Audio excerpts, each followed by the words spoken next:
අපේ රතු හුණ්ඩුවේ ජනාධිපතිතුමා පාර්ලිමේන්තුවේ මෙන්න මෙහෙම ප්‍රකාශනයක් කරනවා. ඔයාලත් බලලා ඉන්නකෝ. මේ රටවල්ද මේවා? මේවා තමයි හුණ්ඩු. මේවා රටවල් නෙමෙයි. මේ රටවල්ද මේවා? මේවා තමයි හුණ්ඩු. මේවා රටවල් නෙමෙයි. මේ රටවල්ද මේවා? මේවා තමයි හුණ්ඩු. මේවා රටවල් නෙමෙයි. ඔන්නෝමයි අපේ රතු හුණ්ඩුවේ ජනාධිපතිතුමා මේ රට ගැන ප්‍රකාශ කළේ. අපි බලමු මේ අදහස කොහොමද ඉංග්‍රීසි වලින් කියන්නේ කියලා. ඉස්සෙල්ලාම කියනවා මේවා රටවල්ද මේවා? අපි කොහොමද ඉංග්‍රීසි වලින් අහන්නේ මේවද රටවල් කියන්නේ කියලා? මේවද රටවල් කියන්නේ කියලා කොහොමද ඉංග්‍රීසි වලින් අහන්නේ? මේවටද රටවල් කියන්නේ? Are these supposed to be? අන්න එක ග්‍රාමර් එක.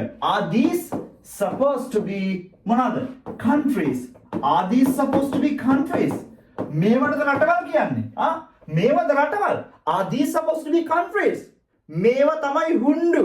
මොකක්ද ඒ කියන්නේ හුණ්ඩු කියලා කියන්නේ? හුණ්ඩුව කියලා කියන්නේ අර හාල් බන්නේ කෝප්පේනේ. ඒතර මෙතන මේ හාල් බන්නේ කෝප්පයක් වගේ ඉතා කුඩා කියලා මෙතන අදහස් කරන්නේ. ඒතර මේවා තමයි හුණ්ඩු කියන්නේ. ඉතාම කුඩා පුංචි ඩොට් එකක් වගේ මේ තිතක් වගේ රටක්නේ. එතකොට ඒකට කියන්නේ tiny speck කියලා. tiny speck. එහෙනම් මේවා තමයි හුණ්ඩු කියලා කොහොමද කියන්නේ? These are tiny specks. මේවා තමයි හුණ්ඩු කියන්නේ කොහොමද? These are tiny specks. These are tiny specks. මේවා මේ ඉතා පුංචි රටවල් ඩොටක් වගේ චූටි රටවල්. මේවා තමයි හුණ්ඩු කියලා කියන්නේ. These are tiny specks. අන්තිම වාක්‍යය කියනවා මේවා රටවල් නෙමෙයි. මේවා රටවල් නෙමෙයි. කොහොමද කියන්නේ මේවා රටවල් නෙමෙයි කියලා? මේවා කියන්නේ කොහොමද? These are not countries.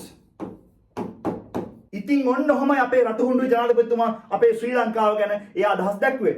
ඉතින් ඔයාලටත් ඒකෙන් ලස්සන ඉංග්‍රීසි පාඩමක් ඉගෙන ගන්න පුළුවන් වුණා කියලා මම හිතනවා. ඉතින් ඔයාගේ අදහස් පල්ලෙහාන් කමෙන්ට් කරන්න. ඒ වගේම රතු හුණ්ඩුවේ අපේ වැසියනි මේ වීඩියෝ එක පුළුවන් තරම් ෂෙයා කරන්න. අපි තවත් මේ වගේ ලස්සන ඉංග්‍රීසි පාඩමකින් හම්බෙමු. I'm Mira. See you there.